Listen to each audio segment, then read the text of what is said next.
Welcome to Kishore academy.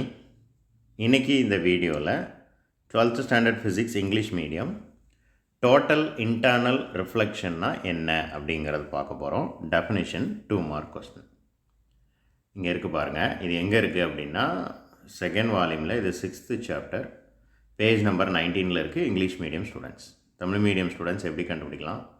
Subdivision 6.4.6க்கு மேலே இருக்குது. Sorry, 6.4.6ல் தான் இருக்குது. For any angle of incidence, இந்த பிளாக் லெட்டரில் இருக்கிறது தான் answer. For any angle of incidence greater than the critical angle then the entire light is reflected back into the denser medium இட் செல்ஃப். This phenomenon is called total internal reflection. அதாவது critical ஆங்கிள்னு ஒரு angle உண்டு. இந்த critical ஆங்கிளை விட angle of incidence வந்து அதிகமாக இருந்துச்சுன்னா, இப்போ இங்கே பாருங்கள், இதுதான் டோட்டல் இன்டர்னல் ரிஃப்ளெக்ஷன். ஸோ இதுதான் ஆங்கிள் ஆஃப் இன்சிடென்ஸ்.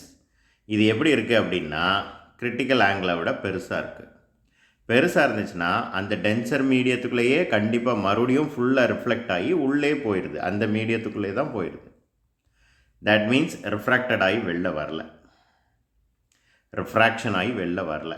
இதுக்கு பேர் தான் total internal reflection. So definition, for any angle of incidence greater than the critical angle. Critical angle விட angle of incidence வந்து அதிகமாக இருக்குது. அப்படி இருந்தால், அப்படி நடந்தால், the entire light is reflected back into the denser medium. இந்த நிகழ்வுக்கு பேர் தான் total internal reflection. Thank you.